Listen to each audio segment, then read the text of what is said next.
Hello, everyone. Welcome back to the Black Tower Podcast, a Wheel of Time podcast. And today, unlike my heartfelt, episode last week, we will actually be discussing Robert Jordan's The Wheel of Time. I am Andrew, and I'm joined by the illustrious JD the Wanderer. Yeah. So, for those of you that might be wondering, I've chosen JD to be one of the new co-hosts. There's another one. I will let him introduce himself when he comes on.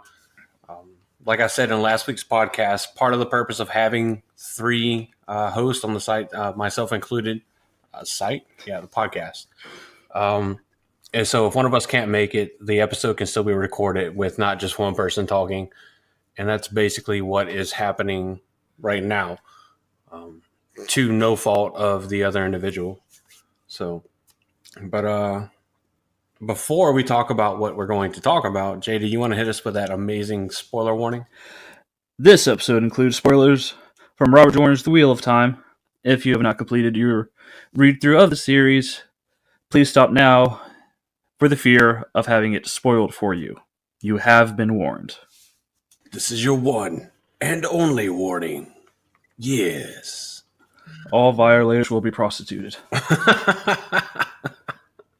I want to get that sign to put in my house, private property, trespassing forbidden. Violators will be prostituted. I don't know. I saw one. Trespassers will be violated. Damn. And I just taking it up in another degree. I'm just gonna have banjo music playing on repeat. A hidden speaker somewhere with just banjo music. Is that The Hills Have Eyes or some shit? Hold on. I know this one. Deliverance. Oh, yeah. Yeah, you're right. The quintessential hillbilly film. All right. So, yeah. Oh, yeah. That's basically what I had in mind when I was like, is that the Hills Have Eyes? So, anyway. All right. So, previously on the podcast, Greg and Thorne were kind enough to talk about the Shanchan for the podcast and did a fantastic job with the two-part episodes they did on that. However, the Shanchan are not the only outlying lands outside of the Westlands, or what a lot of people will call Randland. There's two more important areas that we feel were of note, and that's what we're here to talk about. So today, we're going to be discussing the Land of Madmen and Shara, which I'm sure I pronounced wrong, because I always do. The way I always understood it is Randland is the entire map because it doesn't have a name. The Westlands have a name, the Aiel Waste, the Blight, but there's no total world name, so everyone calls it Randland. Yeah, that's pretty much the way I look at it. Is what you see on the map to include the Aiel Waste all the way north to the Borderlands and Shao Ghul, but on the map you don't really see Shara or the Land of Madmen to the south, or the lands of the Shanchan, even though there are maps out there with those in them. Yeah. So you want to go ahead and start with the Land of Madmen because it's really short. Yeah, let's go ahead and start us off with that there, JD. Okay. The Land of the Madmen, discovered by the Sea Folk, it lays 3,000 miles south of the Westlands, across the the Sea of Storms, and less than 500 miles north of the southern ice cap. While not thoroughly explored, the Sea Folk measure the island 3,000 miles across and 2,000 miles from north to south. The coast hosts many active volcanoes, and seismic activity often causes icebergs in the southern sea. Not much is known about the people of the island, as the population is untrusting of outsiders and will kill them. However, it is known that both male and female channelers inhabit the island. Female channelers are known to act unpredictably, while male channelers are not gentled or killed before they go insane, and are often in such state. It is these channelers that are believed to be the cause of the island's seismic activity. Many people theorize that this is where many of the male Aes Sedai fled during the breaking of the world. That would probably be the worst place to be ever. It's Australia. It's Australia. Yeah, basically, it seems like it's a hallmark to real world history, to the British Empire sending criminals to the island that is now Australia. Tor.com actually has a fantastic article on the Land of Madmen, written by Chris Lowe, Lough, published September 30th of 2015, entitled "Let's Go to the Last Unexplored Place in the Wheel of Time, the Land of Madmen." And it does more than explore just what the Land of Madmen is prior to or after the cleansing of Sidene and the events that Rand himself is obviously a part of. But yeah, the Land of Madmen, as it stands for the series, as far as we see it, is as JD has described. It's this far southward land where it's inhabited. It's basically, think of the breaking of the world, but on a continuous small scale. It's got insane male channelers that are running around, causing seismic activity, are believed to, and volcanoes on the northern part of the island. Female channelers that run around and apparently try to hunt them is the belief. This island has been, or this land has been so dangerous to the point where the sea folk have forbidden travel to it.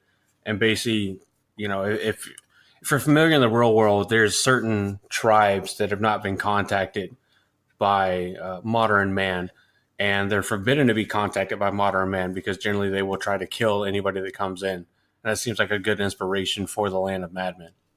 Didn't they have something about that like a year ago? Somebody tried to get on one of those islands and died. Oh yeah, it was like, I think it was like a European or American kid, Yeah, and he tried to gain access and he was killed, and it made like CNN news very briefly. I just want to be the person like at the I don't know, Interpol or the UN or whatever, describe like the guy that has to do the little incident report for it. Because I mean that's definitely international. Oh yeah, I get what you're saying. The guy that like writes up like, "Hey, this is what happened." Yeah, as I just American kid shot by bow and arrow, killed by stone tip bow. Yeah, basically. Um, on the Land of Madmen, I have my own theory on the channelers. Oh yeah, go ahead. I Uh, can't wait to hear it. from what I read in the articles about it, nobody's really trained. Like, there's no organization, there's no training when it comes to channeling. Yeah. Because one of the first things that the White Tower did was, we need to find these girls before they hurt themselves, and we need to find these men before they hurt themselves and others. And even if like just about every society has done that, even the Shanshan, and we'll talk about the Sharans, but they like the society has not developed in this land to the point where like anybody feels comfortable addressing these superpowers or whatever you would call these people just running around with the power to tear the world apart. So like I don't think there's any kind of organization to any of the channelers, and like there's no society on the island built up that high. Yeah, I definitely agree, and so does that article I referenced from Tor.com by Chris Lowe. It talks about one of the things it talks about is how we see Rand and Nynaeve in Two Rivers. At that point, so at the point Moraine discovers them, and all the way until Rand starts learning from Asmodee and Nynaeve starts learning from the White Tower, they're wilders. They figured out techniques that keep them alive while still using the one power, even though they don't realize exactly what they're doing. And that's what's kept them alive. And I think it is reasonably expected that that is exactly what's going on in the Land of Madmen, that the male and female channelers there, with there being no organization like the White Tower, the Black Tower, or whatever have you, the Ken or anything to teach them how to control it, their ability to channel that is that they basically develop as wilders, but in a different way from those in the Westlands or Randland as we've come to know it. That being, for those that like Nynaeve and Rand, it was a way to kind of like, hey, help keep the horse refreshed. Hey, help me heal. but the Land of Madmen is described as chaos, with male channelers wreaking havoc and female channelers hunting them down. So, with that motivation, it's, I think, far more likely to expect them to develop coping mechanisms for their ability to channel that are focused more on finding food, water, survival, and detecting other channelers and being able to defeat other channelers, which is a very interesting concept in and of itself, I think. Like, it's Darwinism, really. Yeah, because you're going to evolve and learn based on your environment, and I mean, so there is a discrepancy between the in text dimensions on um, the Isle of Madmen and the was it the Big White Book of Bad Art. The world of Robert Jordan's The Wheel of Time. Yeah, the very first companion that came out. It's a discrepancy of about 500 miles when you look at how far away it is from the Westlands. About the first companion, the Big White Book of Bad Art, puts it about 3,500 miles south of the Wildlands, or Westlands rather.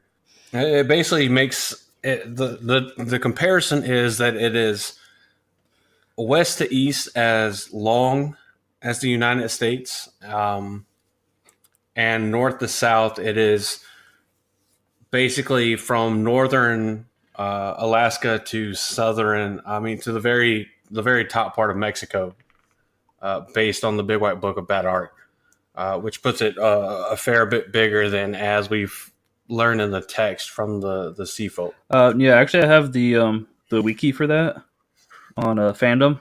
Yeah, go ahead. All the known information on the land of Madmen is given in the world of Robert Jordan's The Wheel of Time.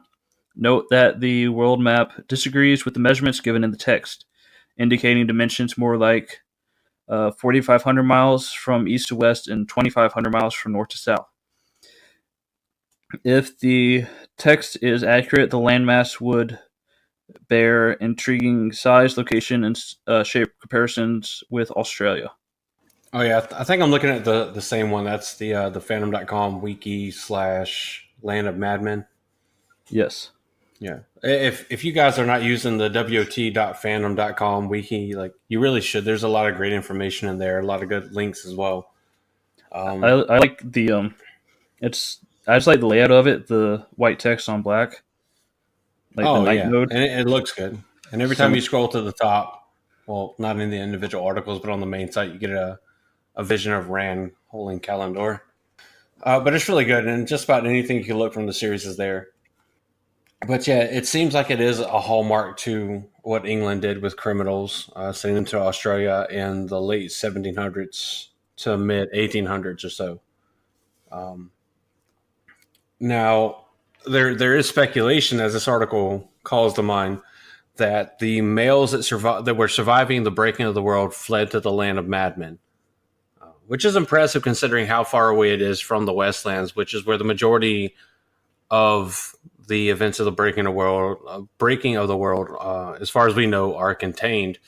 However, logic dictates that the events of the breaking of the world had to take place across the entire world sphere, as we would consider the entire physical world of Robert Jordan's The Wheel of Time to include the lands of the Shan, Sahara, or Sara, and the Land of Madmen. But all the way up until Rand, with Nynaeve's help, cleanses the taint on Sidene, I think the best comparison that I've seen is that the Land of Madmen, given what it was, is a small scale continuation of the breaking of the world, with given how chaotic it is. It's mentioned that the seismic activity in the Land of Madmen breaks loose because they're not far, maybe a couple hundred miles, if even that. I think the wiki says about 500 miles or less than from the southern ice cap. And it references that the seismic activity and the volcanic activity causes enough jarring to send icebergs northern of the Land of Madmen to interfere with naval travel and trade. So I think it's fair to assume that the same events that gave rise to some of the mountainous ranges that we're familiar with in what we call the Westlands, that the same events, the same kind of insane because of the taint on Sidene is still going on in the Land of Madmen. And then you have female channelers that grow up and all they know is hunt down male channelers that have literally lost their mind.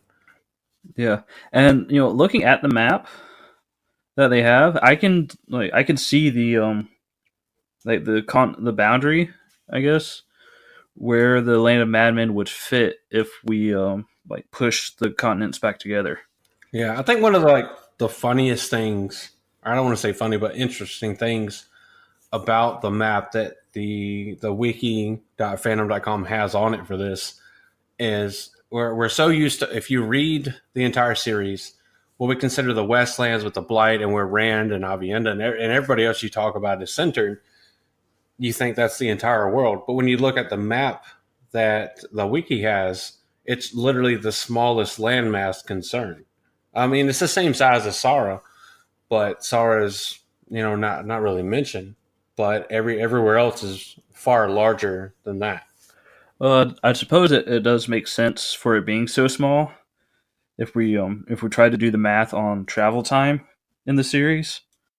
You just made me have flashbacks to like my terror days of being a DM for D&D.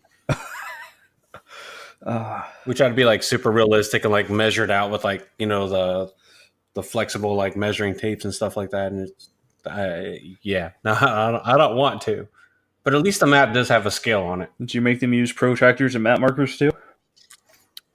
Yeah, I would say they had to, other than the fact that it was the DM that had to do it because they would like, what's the travel time to here? Because we would know because we have a map and we can measure it, and then I had to figure it out.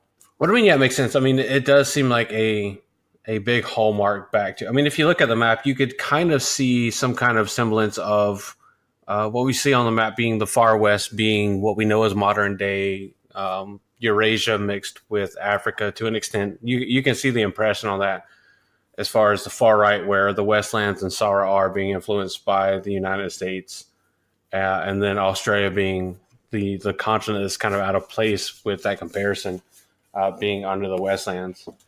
And it's actually done, like the one they have on the wiki is done on a grid map, almost like it's a D&D map, large scale, of course. But it's super interesting, and I think it gives, throughout the majority of the series, it gives a good hallmark to an area that is still experiencing what the world was going through with the breaking of the world. It's just confined to a continent that is narrower than North America, but is still just as long and tall. Which I don't understand how it's narrower if it's the same dimensions roughly or so at its widest point. Because what I'm looking at here says although the Land of Madmen resembles the shape and location of the present-day continent of Australia, it's actually much larger than Australia. Using the same measurements and globe from a study on the Shan Chan and the world beyond it, you can see that the Land of Madmen actually extends between the latitude of 27 south and 62 south. This is nearly as long as the continent of North America. Driving from south to north in the Land of Madmen would be the same as driving from northern Mexico to northern Alaska. However, it's thinner than Northern America or North America, and ultimately clocks in at 2/3 the size, which is still roughly twice the size of Australia. It's a tremendous amount of land, and just like North America, it can host a variety of different ecosystems, almost all of them temperate, supporting flora and fauna, capable of food production, and as a result, there are probably quite a lot of people living on the continent, which I think is reasonable. The problem I see with a large population would be the channeler problem. Well, yeah, I mean, so saying that there's a large population density doesn't necessarily mean, or I don't want to say density, but large population doesn't mean they're all connected. The same article makes the argument that because of the nature of the male and female channelers, that there wouldn't be anything larger than a large village, giving what would happen, a large city that grew out of in the Land of Madmen would instantly be a target of the Madmen. Yeah, well, that makes sense. Yeah, so it kind of describes as more of a nomadic kind of culture by necessity, at least prior to the cleansing of Sidene, which I really like. So it makes this area seem kind of, I don't want to say backwards, but they're stuck behind because of what's going on there, prevented from moving forward because of the nature of what it is. Because in the Age of Legends, Chandlers consisted of 2 to 3% of the world's population, is the estimate given by the companions and the physical text. And with the ability slowly being kind of bred out unintentionally from the population, it's assumed that the regular population consists of about 1% that can channel what we consider the Westlands. So you could assume that you figure the ability of the population in the Land of Madmen, giving the same amount of time to grow as the rest of the world since the breaking, is probably about 2%. But given that the Chandlers have no organization to train them and they're forced to be wilders, it probably equates back to 1% of Chandlers that are able to actually live and continue to do things, evening it out with the rest of the world. But given the landmass, you can reasonably assume that there's a population from between 50 to 100 million, or 35 million, for the Land of Madmen is the estimate, based off a comparison between the indigenous population in North America prior to colonization and kind of linking that.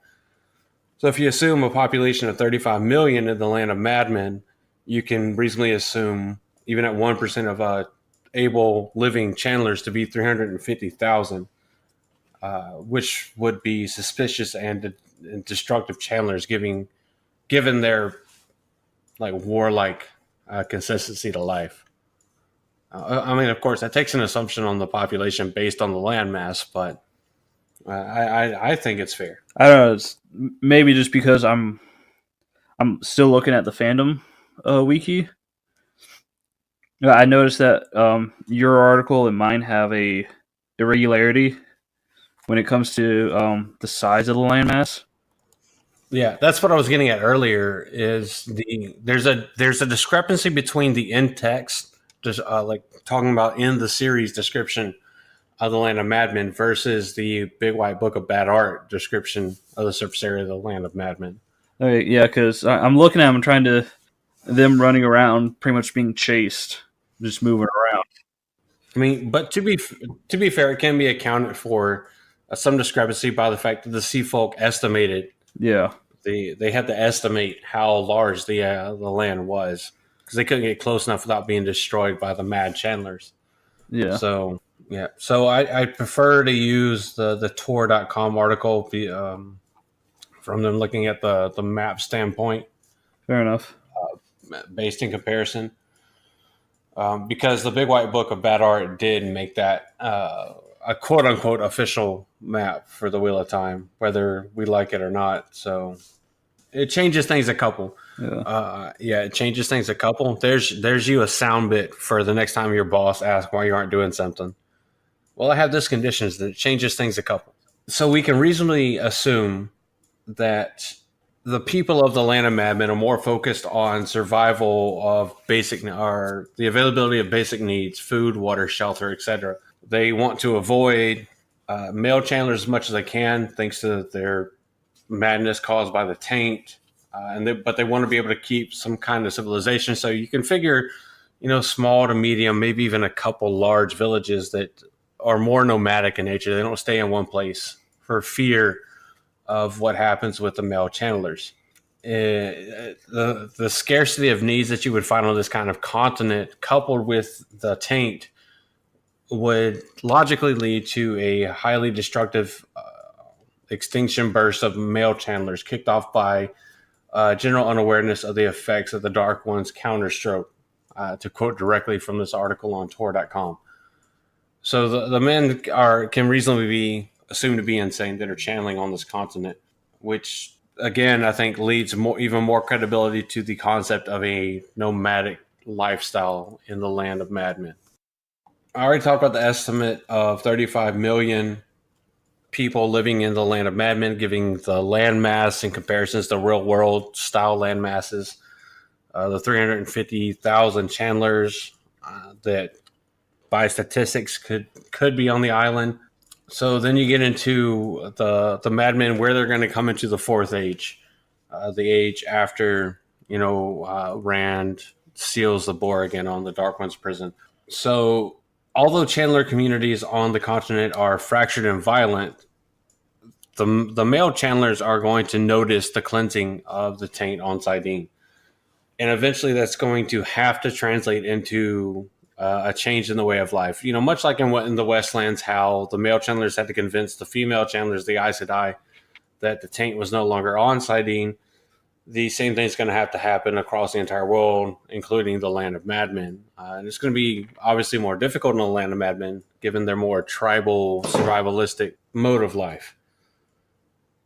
So in the end, it seems like you're going to wind up with something that's kind of like an Iron Age civilization encountering an industrial, a nation or a world going through the Industrial Revolution, with the Westlands and the Shan-Chan and all that being more of the Industrial Revolution kind of era, as we see through Avienda seeing into the future through the ter'angreal at Ruiden, while the Land of Madmen are going to be closer to achieving that Iron Age finally, now that the males have stopped going insane.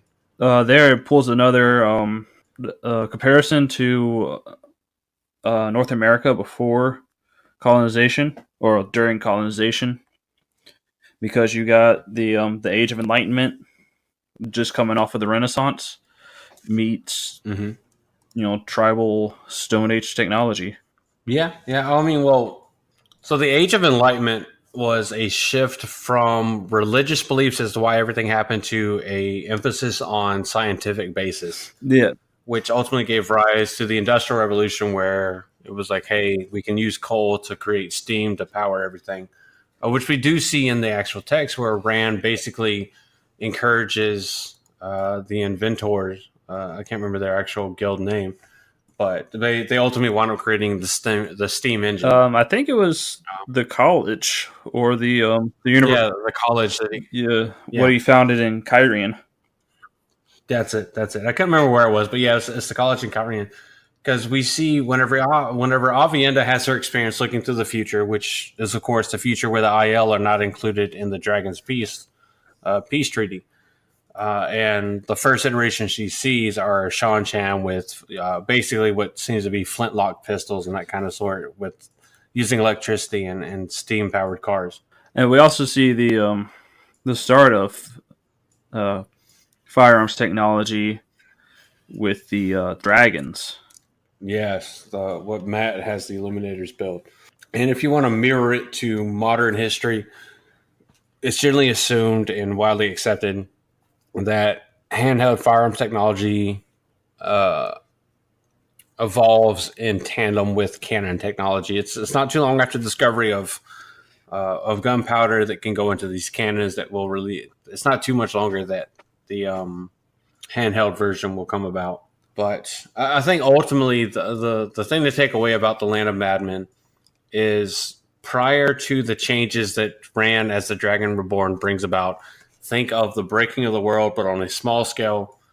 And then after the cleansing of Sidene, so not even the resealing of the Dark One's prison and everything that happens there, but after the taint on Sidene is removed, you have male Chandlers that are no longer going insane, that are having to convince the local populace, the females that are hunting all male Chandlers, I would assume probably, that they are no longer going insane. So at that point, it becomes similar to the male Chandlers in the Westlands. And then you have a civilization that can finally start to evolve, but they're kind of handicapped behind the regular Westland civilizations that we're used to seeing.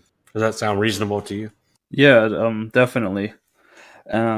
Honestly, like, I feel like the Land of Madmen would be a great setup for like a sequel series or a spin-off series, because there's definitely a lot of unique challenges that they're going to have coming up to speed, and having this entire culture shock and having to readjust their way of life. Yeah, that was one thing I was going to ask, is like, can you imagine the culture shock whenever the Shan-Chan, or not the Shan-Chan, the Sea Folk decide, they finally accept that the taint on Sidene is gone, and they decide to go back and see if anything's any different. And you have these people that are still living largely nomadic style lives that maybe at this time have large villages, beating people that have had cities for centuries. Well, I don't think it would just be the sea folk. I think maybe because Nynaeve in the series does cure madness. So I think there may be a yellow Aja expedition. Once they find out about it. Ooh, interesting. Can we cure the madness? Yeah, what better place to go to cure the madness of male channelers than the land of madmen? Yeah. I like it. I like it. I feel like that should be definitely a spin-off series. Like once the Wheel of Time series is done, they do like a character episode where Nynaeve leads the entire Yellow Aja to the land of madmen to cure madness. Yeah. Because we know it's possible, at least with the true power, right? Because Ishmael does it to Luz Theron. Yes. I believe we see Nynaeve do it at least to some degree in the books.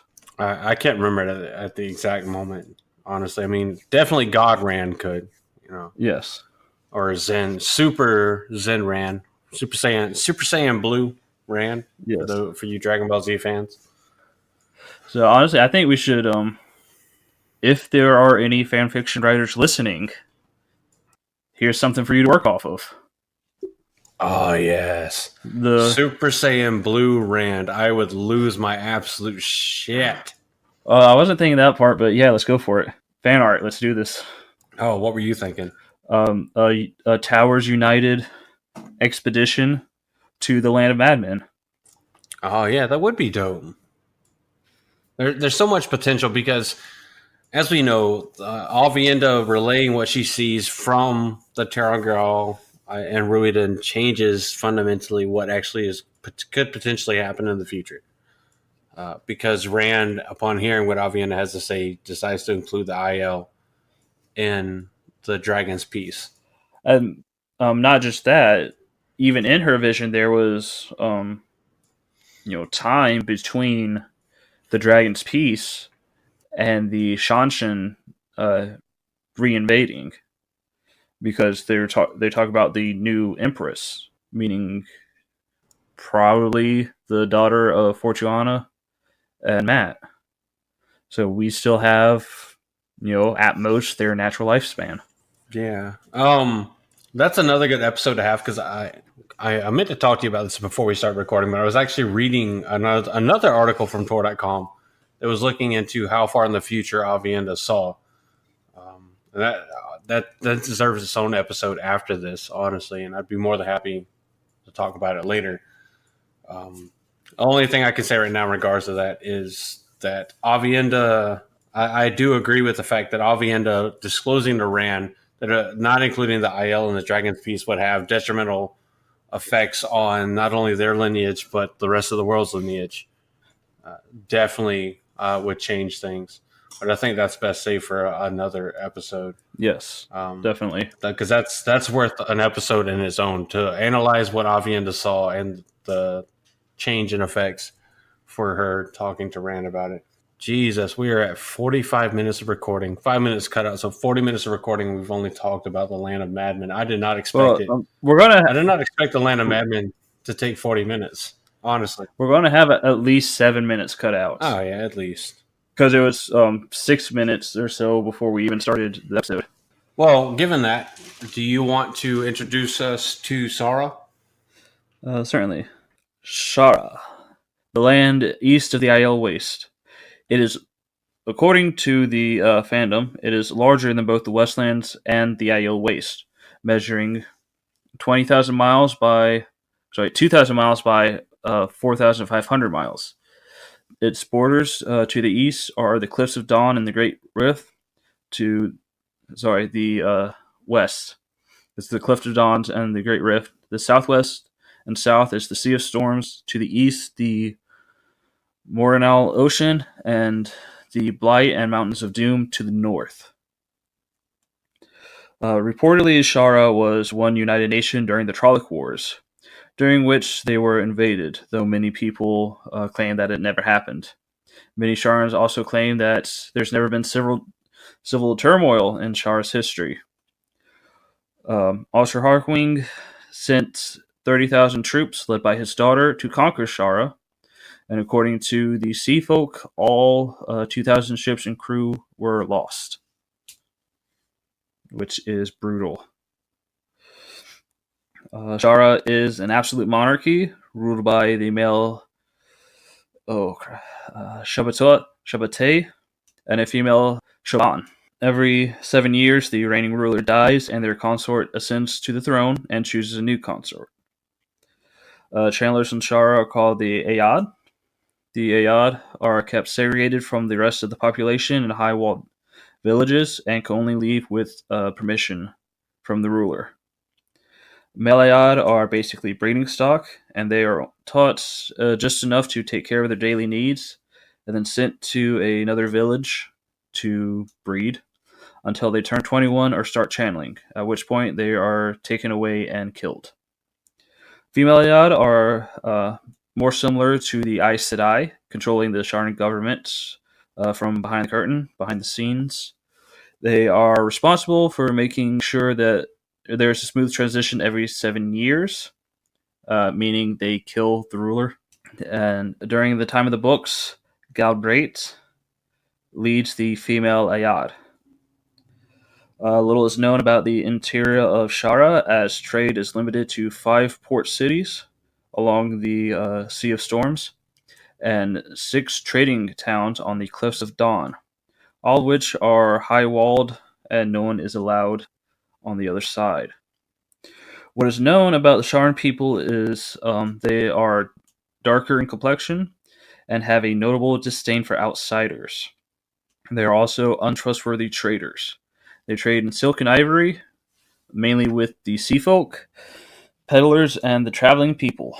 They also used to trade with the Kyrianen when they were allowed to cross the Aiel Waste. Grendel abducted the ruling Shoban and Shobatoy, Chaipe and Shafan, and the Lord of Chaos. During the turmoil, Dremeded led a civil war with the help of the female Ayad. He is known to the Sharans as Bao the Wild, a prophesied savior who was set to battle the Dragon Reborn. He then led the Sharan forces during the last battle, where they ambushed the forces of the light in Kandor. They scattered and killed many of the Aes Sedai, but were ultimately defeated after Demondred was killed by Lan. So a very rich history that we learn from Sara, because we get the scene with Grendel and what was the male Forsaken that showed up? It wasn't Moradin, was it? No, it wasn't Morgan. It was Samael, I believe. Yes. Samael. Yeah, that's right. That's right. Yeah, because they're sitting there and he's looking at the king and what the queen of Sara. Yes. Because I remember the remarks on them. But as we were talking earlier, kind of, or at least alluding to with the Land of Madmen and the Dragon's Piece and Avienda glimpsing into the future, Sara becomes important in regards to the Shan Chan. In the future that Avienda sees without the IL as a part of the Dragon's Piece. So yeah, geographically, the Sara are, it's the Westlander name for the lands that are even further east of the IL Waste. From the start of the series, it almost feels like lazy writing, to be honest with you, from the start of the series, because you have the Westlands, and then it's like, well, even further to the east of the IL, and even further to the east of the Sara that we don't really know much about. But it actually turns out to be pretty important. The IL referenced several times having trade with Sara. And it seems like enough thought was given into the inhabitants of Sara to create a semblance of government to deal with Chandlers, at least in a brief history. It almost seems like there was the potential for Sara to become an important factor in the main series, maybe as a potential alternative to the Shan Chan. According to the fandom article, as they are pretty isolationist. So they're not interested in expanding like the Shan Chan are. they see outsiders as less than themselves, but not in such a way that they would go out and attack them as long as they abide by the rules. Yeah, because even in Avienda's Seeing Into the Future, there's an alliance between the Shan-Chan and Sara, but it seems more like Sara's just like, look, we don't want to be invaded. We'll make a truce. Yeah. Don't invade us, bro. I didn't do anything. Don't tase me, bro. It definitely calls back to feudal Japan, where they for a long time they had a trade with the Dutch, but it was only one town on one island, and they weren't allowed anywhere else in Japan. Yeah, yeah. They're very selective with their trade. Yes.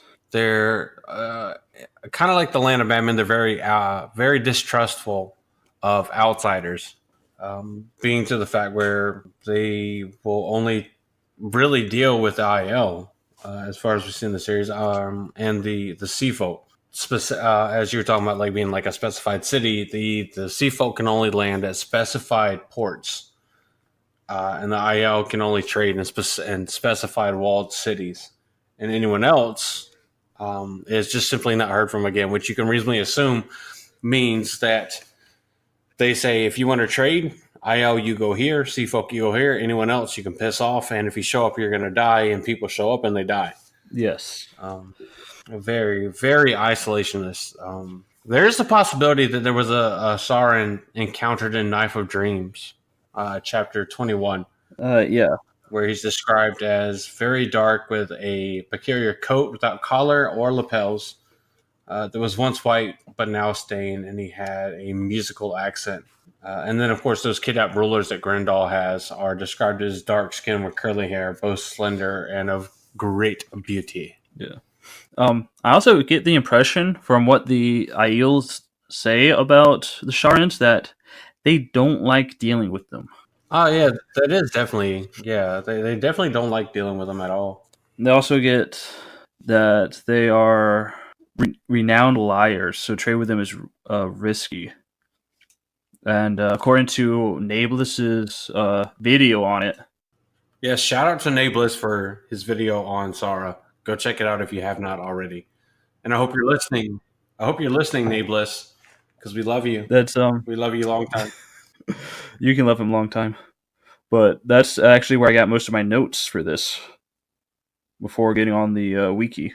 Which is good, because when I did the episode with him, I told him, I was like, dude, I'm going to use your notes for the episode on Sara. Well, at least he was warned. So thank you. Thank you, JD, for keeping me honest. Yeah, he said something in his video though. It was common practice to unroll the entire bolt of silk and measure it and check the quality throughout. Which is like I've bought fabric before, and that's saying something. That's not an easy thing to do, especially in the middle of a market. It seems almost like a hallmark back to I mean, you have elements of feudal Japan in there, of course, but you also have elements of the more tribalistic Africa. Africa is like before the English divided it into separate countries. Yeah, you're talking about the Saharan bazaars in Africa. Mm-hmm. Yeah, and then there's the alternate government method to deal with people that can do quote unquote special things, aka channelers. That it seems like that at one point the culture and government of Sahara didn't know how to deal with these people, so they were like, you know what, we're just going to put you all in the same spot. You can deal with each other, and we'll just force you to deal with each other. It's basically like a culture that just tells channelers you deal with each other, and that's it. We don't really care what you do as long as you stay to yourselves, only talk with yourselves, and don't freaking cause havoc with us. Yeah, I see it as they're trying to breed stronger channelers. Oh yeah, you do see that because they force all the males there, but as soon as the males turn 21 or start acting out as insane, before then they're fine to do whatever, but after then they're executed basically. Yes, but I mean they only breed with the female Ayad, which of course is really the opposite of what's happening in the Westlands, where most Aes Sedai don't have children, if any, and the males are often gentled and killed, or killed. Once they're gentled, they kind of do it themselves. Yeah, but you do see a difference with the IL. Yes, But you do see a difference with the IL. They send all the males that could channel to face the dark one, quote unquote, directly. So these, but that's I think that's a byproduct of a warrior type society versus Sara, which it's more of a kind of survivalist and trade style society. Whereas the Westlands is going to be more like your what Robert Jordan was used to, your stereotypical capitalist economy after westward expansion America. yeah, and honestly, we do see it later on that their channelers are, you know, a lot better, really, than the ones in the West. They open up these massive gateways, just march straight into the middle of the battle. Yeah, we do because and we kind of see some of that from, and we don't know if they're from Sara or if they're more Shanchan captives, but Avienda's glimpse into the future, which I know I keep referencing it, but it's relevant because it includes elements from the Land of Madmen and Sara, where she references she's seeing through. It's the first iteration we see, but winds up being the furthest iteration of her bloodline, where the Shan Chan have the ability to kill with just looking at somebody, which seems like a long term hallmark back to channeling. It'd be like saying, like being a Native American and being killed by a musket rifle. Saying they had a stick that went boom and then people died. It kind of feels like the same kind of energy, if that makes any sense. Yeah, it's being completely out of their league and not being able to understand it.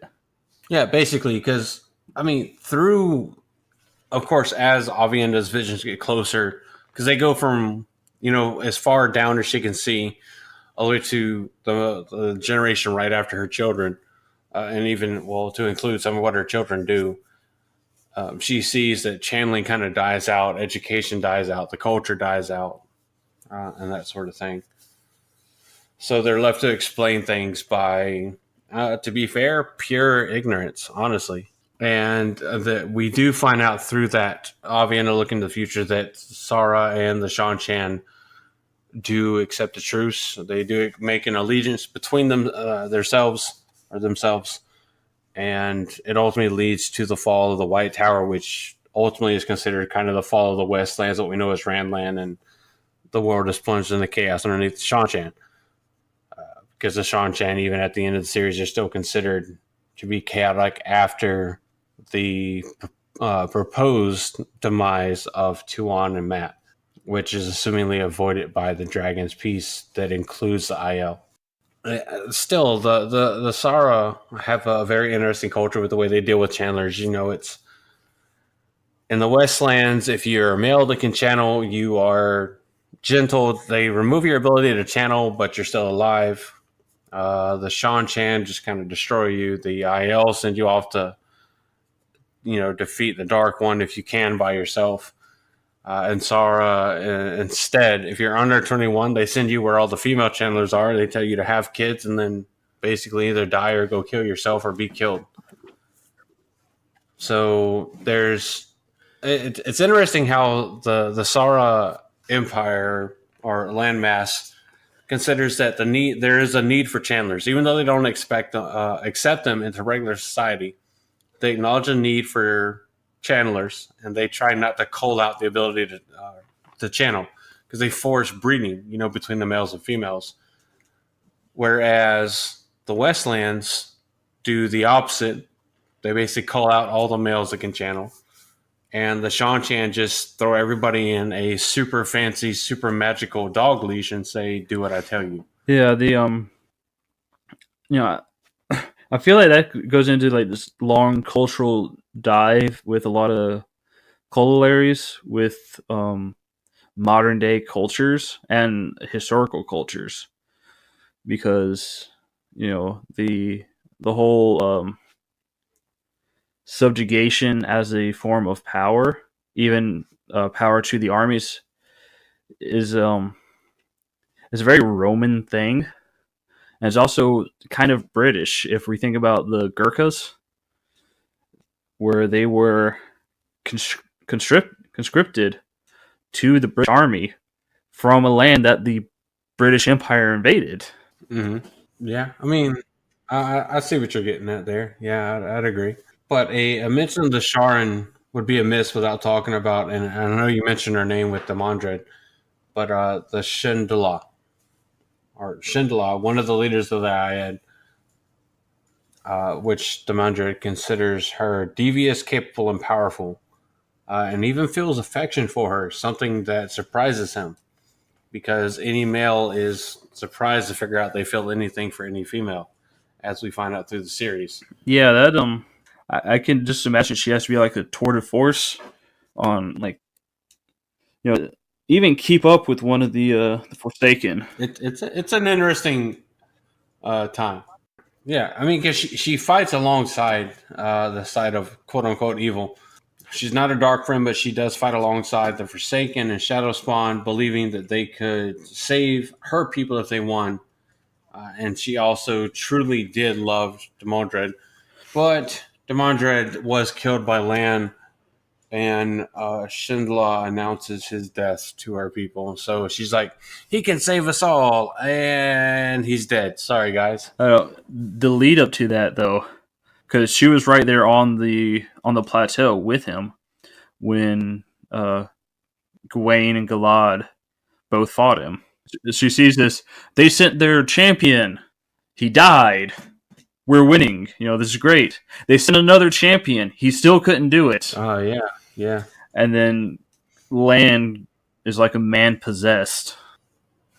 Lan has always been like a man possessed, to be fair. I mean, he's always been like, I'll kill everything. And it's like, bruh, But like, chill. Gawain is like, I'll do this and I'll prove myself. He was called before Nynaeve, but as soon as he actually got with Nynaeve, he went full on possessed mode. I feel like he just didn't have an outlet before. Nynaeve is his outlet to release all of his aggression. Well, like, you know how you have to like sit there and talk things out? Yeah. After he left the Borderlands and started traveling with Moraine, like, you can't tell her anything. She's Aes Sedai and Cairhienin.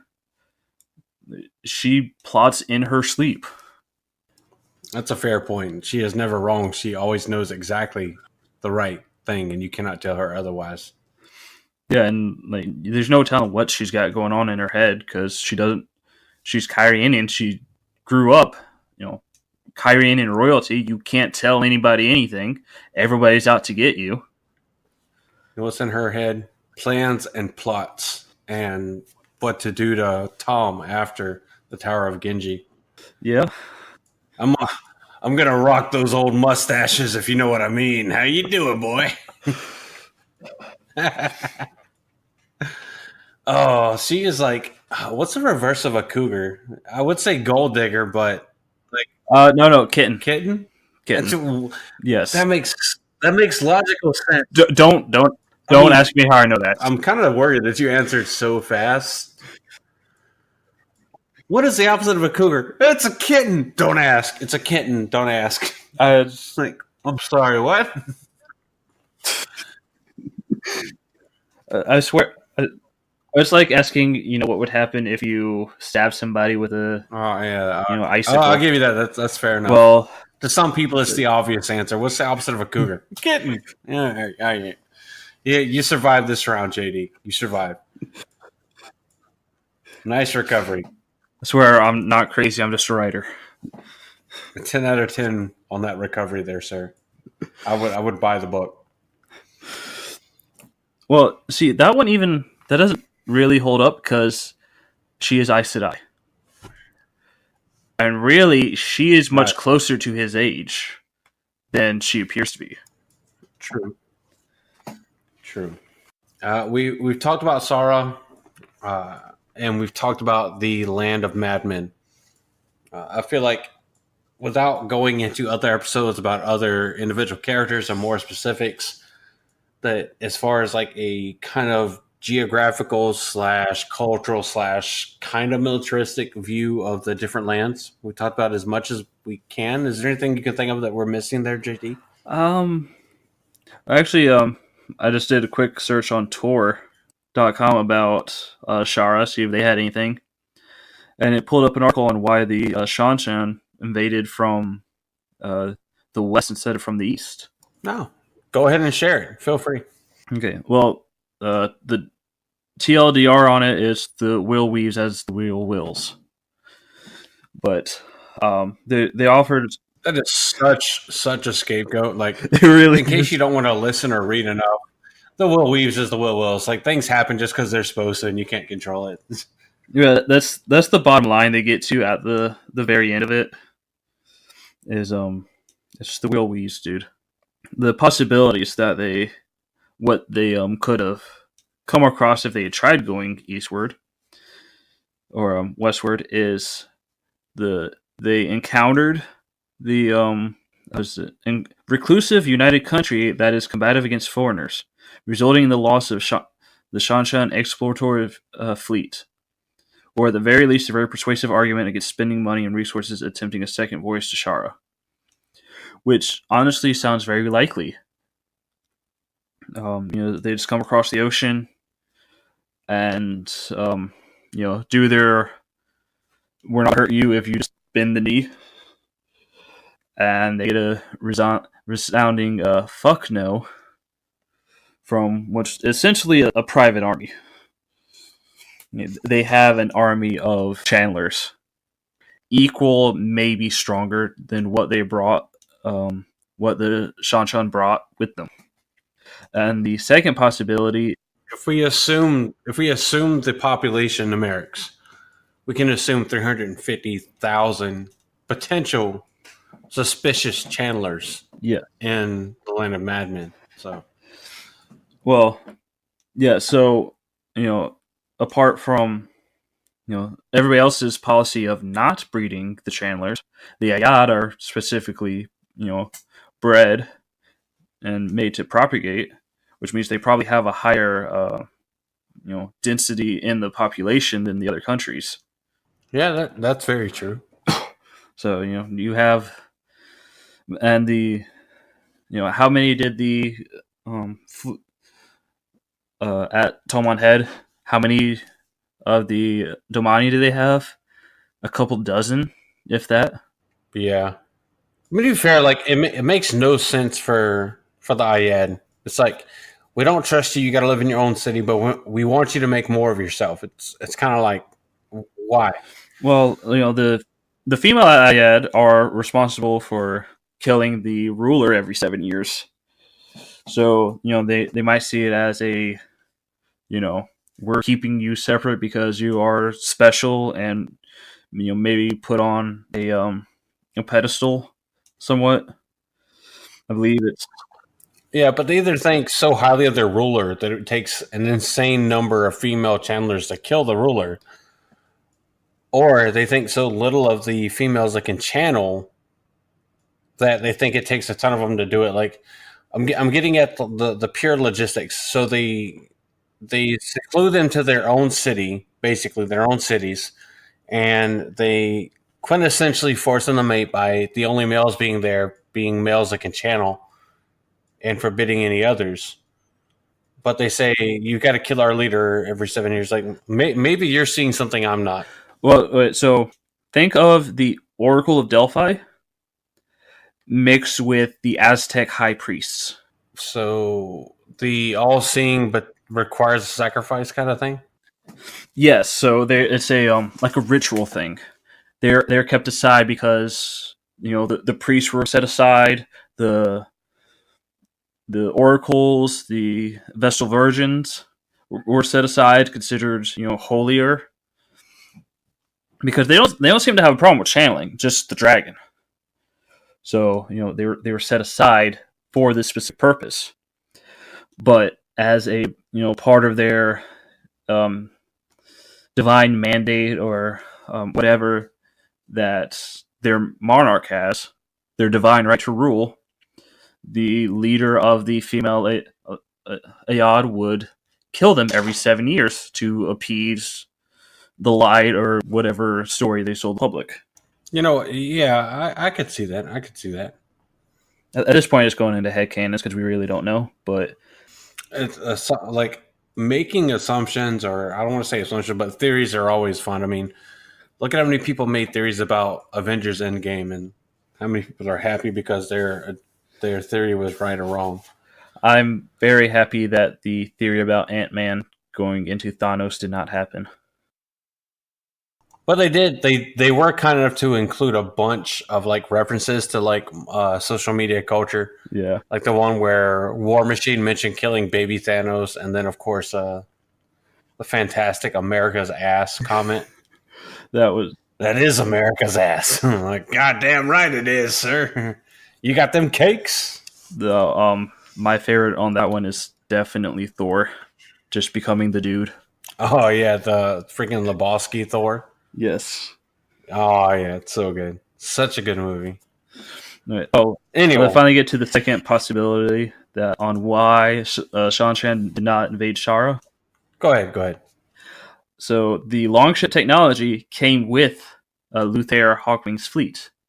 So nobody ever thought to explore the other, sea on the other side of Shanshan because this technology came from Hawkwing. It was for Hawkwing's purpose. So that's the route they took to get there. That's the route they planned on taking back. Yeah, that's definitely fair enough. I think. Yeah. But it also goes into pre Magellan or Everything's pre Magellan in the Wheel of yeah, Time. but pre like Columbus, who wanted to trade with the East Indies, but didn't want to use the same trade routes, so he went west. And although he was terribly wrong, he still had this idea that nobody else had. So everyone's like, well, we know what's this way, we don't know what's that way, and we keep going this way. Yeah, I could see it for sure. I could. Yeah.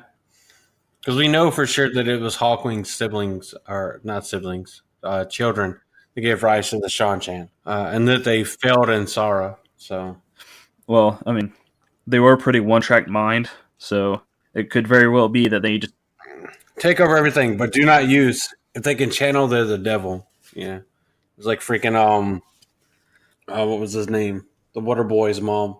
I have no idea. Channeling is the devil. It's not the devil, Mama. Vicky showed me her boobies, and I like them too. Freaking Adam Sandler. But anyway, unless we have, do you have any other points to make about the Sean Chan or Land of Madmen? I'm not Sean Chan, the Sarin. I do not. And I do not either. So, you absolutely lovely, fantastic listeners, you have a whole myriad of things to potentially comment on.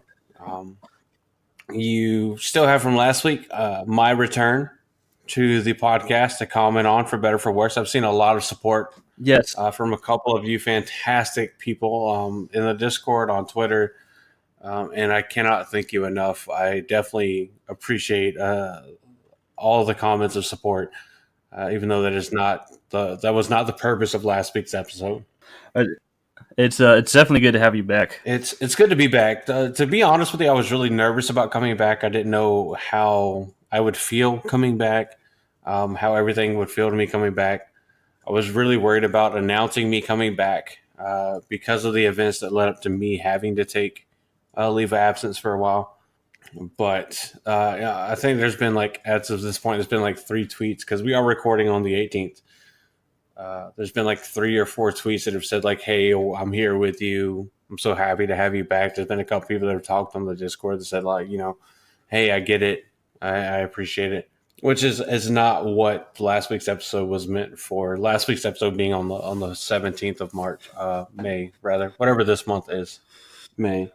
But I was talking with Greg and Thorne for a little bit about coming back, and now I'm back. And lucky enough that JD said, yeah, I am, that he was more than happy to continue to be on the podcast. which I'm exceedingly happy about, partially because of the time frame which I had to leave in. We do have someone else. We're gonna leave his name omitted for now until we can record an episode with him and or her. Trying to leave it as much as a mystery as I can, but I think it'll go great. As I said in the last episode, we want to have at least 3 hosts, so if one of us can't make it, the other 2 can still record the episode. Yeah, but it is good. I honestly lost track of time talking about this before I knew it. Where as I'm talking right now at an hour and 20, of course, it won't be an hour and 20 as you're listening after I edit out random pauses and different sequences and other things.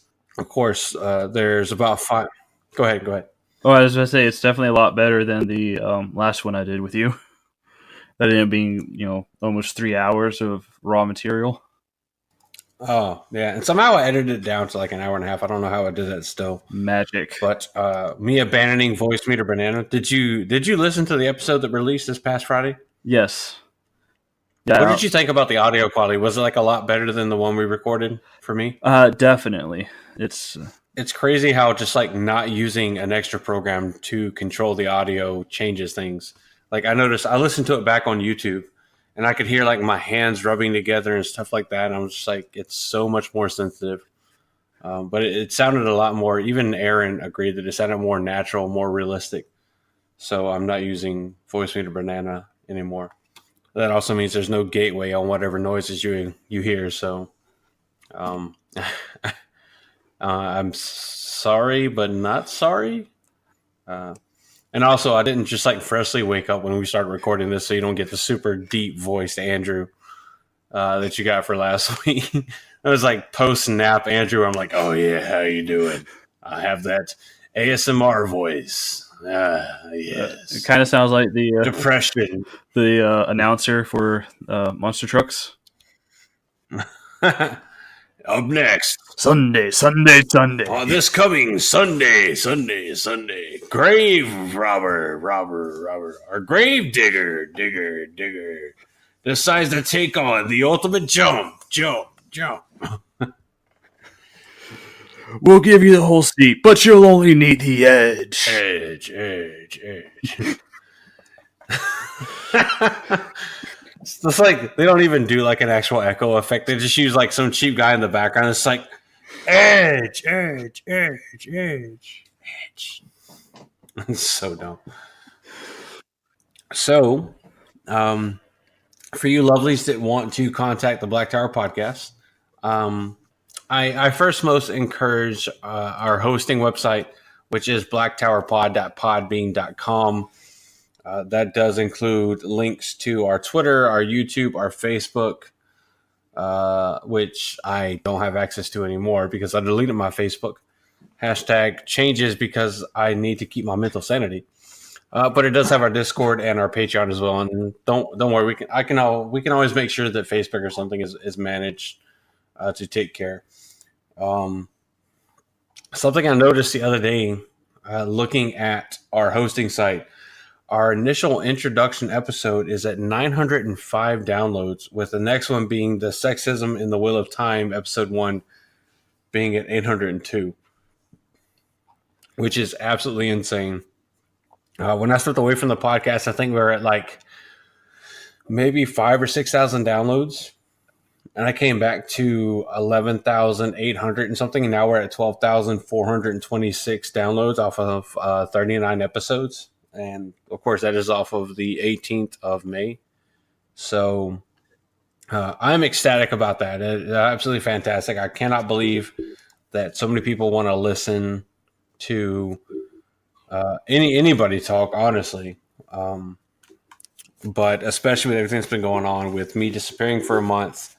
I think, if anything, it calls more to what Greg and Thorne were able to do for this podcast. And again, I echo my thanks to them. If you're listening to this week, definitely go. I know it's the 31st of March or May. Yes. The other end. May, yeah.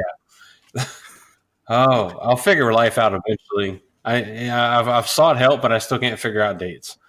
The 31st of May of 2019 is last I saw projected to be the first airing date for the first podcast episode from the One Tower podcast, which is Greg and Thorne. So definitely go check them out. I know I will be. And in the future, I'm sure they'll be guests on our podcast, and I hope to be guests on their podcast and repair some relationships from the past with the White Tower and all, as much as I can potentially be allowed. If you do not understand the comments I just made about repairing relationships with other podcasts, refer to last week's episode that aired on May 17th, and that will help explain to some degree of what was going on. But anyway, because we are far beyond what I thought we would be at, I'm trying to keep it to an hour, as I did see a recommendation whenever Greg and Thorne were in charge of the podcast to try to keep it close to an hour. So yeah, Black Tower Pod, pod.podbean.com, has all of our links to our Twitter, our YouTube, Facebook, Discord, and Patreon. Twitter, of course, is at Tower Podcast. Gmail is, of course, is blacktowerpod at gmail.com. It is checked between myself and JD and the other co-hosts. It will be checked pretty regularly. You don't need to worry about who's checking, because we'll always side it with whoever's checking it and responding to it. So feel free to say hi, bye, I hate you, I don't hate you, whatever you want to say. I know I'm not easily offended. I don't get the impression that JD or our other co-host to come in the next episode is. Bring the abuse. Bring it on, motherfucker. You don't know me. No, I guess I should throw up my big news finally. Oh, yes, definitely. Throw it up. I finally started Twitter, and a Twitter time. I am Jane Farstrider, at Farstrider Jane. Really? Jane Farstrider was not taken already? Are you serious? No. Somebody done fucked up, and now I am on my bullshit. Twitter of time. How did you not take Jane Farstrider already? There's so many references to the amazing adventures of Jane Farstrider. Like, don't get me wrong. Like, I'm happy that the co-host or the first co-host that you're exposed to for the Black Tower podcast has the Twitter handle for Jane Farstrider, but you done goofed, Twitter of time. You missed one of the best ones that even Matt says he loves. I don't know. I think I'm probably just gonna come across one that's Noel or something. But just Jane Farstrider is not taken. Well, wasn't. It is now. Well, make sure you send me a message on Discord with the spelling of it, and I'll include it in the description for the podcast when it publishes. Yeah, I just did a full follow everybody that I could think of as soon as I made it. Yeah. Well, I mean, your Twitter name, so I can put it in there so people can see it perfectly and there's no confusion or anything like that. But yeah, so you have the big news here from JD. It's fantastic to be back. I look forward to so many amazing episodes with the Wheel of Time fandom. As always, if you have suggestions on how to make the podcast better, if you have suggestions on who you want us to do an episode with, anything like that, feel free to hit us up at any of the social media we have, whether it's Facebook, Twitter, Discord, YouTube, whatever the case is, and we will do the best we can. But for today, for the Black Tower podcast, I have been Andrew. And I am JD. And we will see you lovely, lovely listeners next week. Have a fantastic weekend, because I know this is releasing on a Friday. Enjoy your Saturday, Sunday. Those of you that have 9 to 5s on Monday through Friday. And the rest of you, just, I guess, pray for the absolute best that you can, because I know how working on weekends sucks. But it's fantastic to have you guys. We will see you next week. Goodbye. Bye.